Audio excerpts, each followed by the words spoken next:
Bueno, y seguimos con lo que es el trastorno de rumiación. Recordemos que este trastorno está caracterizado por la regurgitación repetida de alimentos. Se debe diferenciar cuidadosamente de otras afecciones gastrointestinales como el reflujo gastroesofágico. Bueno, y seguimos con lo que es el trastorno de rumiación. Recordemos que este trastorno está caracterizado por la regurgitación repetida de alimentos.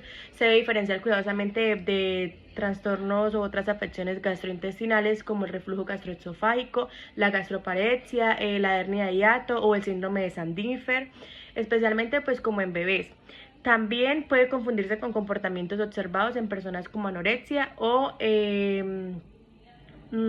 bulimia nerviosa, quienes a veces regurgitan alimentos como método para evitar el aumento de peso.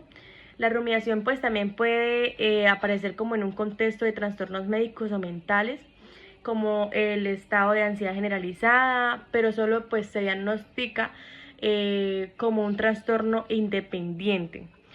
Pero si su gravedad esto justifica como una atención clínica adicional, pues se debe a atención inmediata. Pues este diagnóstico, su prevalencia pues realmente no es exacta. Se puede pues observar con mayor frecuencia en personas con discapacidad intelectual.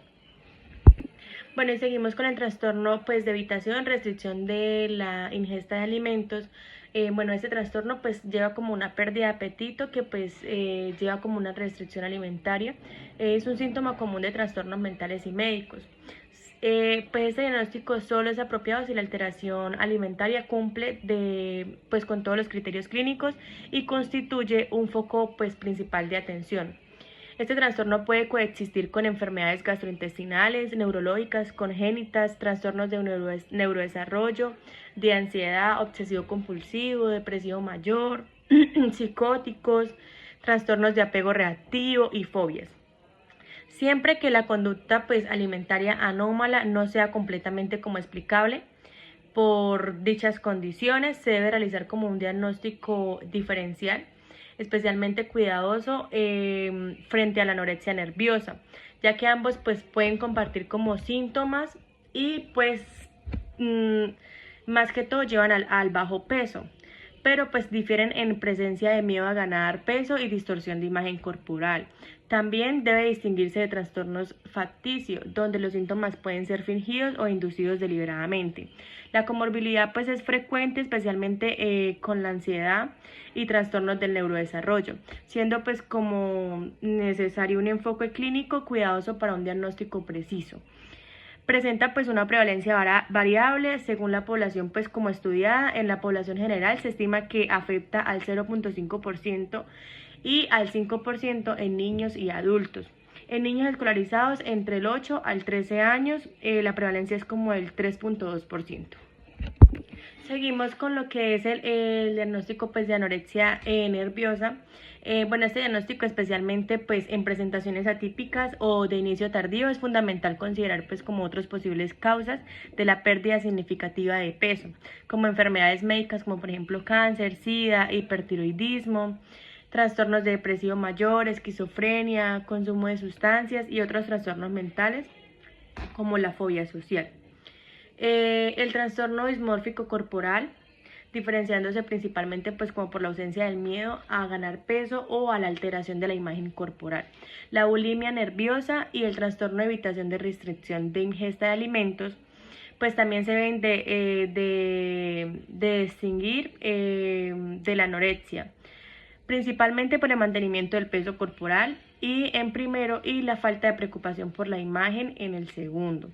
La comorbilidad con estos trastornos de ansiedad, de depresión, bipolaridad y consumo de sustancias es común especialmente en el subtipo de atracones, purgas.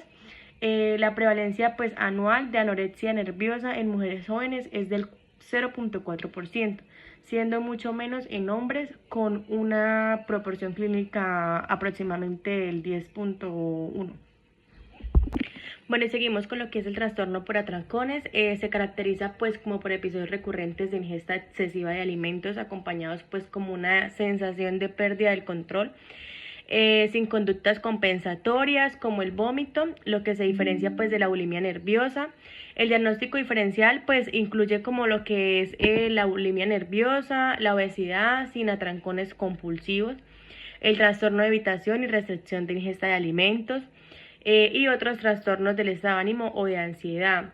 Las comorbilidades más comunes pues de ese trastorno pues es por uso de sustancias y pues con frecuencia obesidad, hipertensión, diabetes tipo 2. En cuanto a la prevalencia, pues el trastorno por atrancón pues es como un trastorno alimentario común con prevalencia estimada del 2 al 3% en población general, siendo pues como más frecuente en mujeres que hombres. Bueno, seguimos con la bulimia nerviosa, del tipo con atrancones purgas. Se diagnostica cuando los atracones y las conductas compensatorias ocurren en el contexto de un peso corporal significativamente pues bajo. Sin requerir diagnóstico adicional de la bulimia nerviosa, este último pues solo se explica si el individuo deja de cumplir criterios de anorexia y presenta síntomas típicos de bulimia durante al menos 3 meses.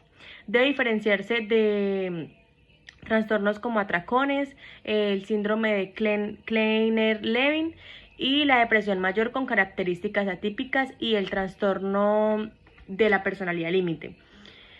Bueno, que pueden pues como compartir algunos síntomas, pero carecen de la preocupación excesiva del peso o la constitución corporal o de los comportamientos compensatorios típicos. La comorbilidad es frecuente e incluye trastornos depresivos bipolares, de ansiedad, consumo de sustancias, especialmente pues cuando son alcohol y estimulantes, y trastornos de la personalidad, siendo el más habitual el trastorno de personalidad límite. La prevalencia de la bulimia nerviosa pues en mujeres jóvenes es del 1.5% anual, con un pico pues en la adolescencia tardía y la adultez temprana, y una pues proporción mujer-hombre aproximadamente del 10.1. Seguimos con el trastorno neurocognitivo mayor, conocido como demencia. Se caracteriza por el deterioro significativo de las funciones cognitivas que interfiere con su vida diaria. El diagnóstico, pues su diagnóstico se debe diferenciar de otras condiciones como el delirio, la depresión, trastornos del neurodesarrollo, causas médicas reversibles como la deficiencia de la vitamina B12 o hipotiroidismo, y anomalías estructurales cerebrales. Es común la comorbilidad en enfermedades cardiovasculares, diabetes, trastornos psiquiátricos como la depresión o el trastorno bipolar, y consumo de sustancias que pueden influir en su progresión. La prevalencia pues del trastorno neurocognitivo mayor aumenta con la edad, afectando aproximadamente el 1 al 2% de los mayores de 65 años y al 30% de los mayores de 85. Las causas más frecuentes de la enfermedad de Alzheimer, las causas más frecuentes pues es como la enfermedad del Alzheimer, la demencia vascular y otras demencias con el cuerpo Lewy o demencia frontotemporal.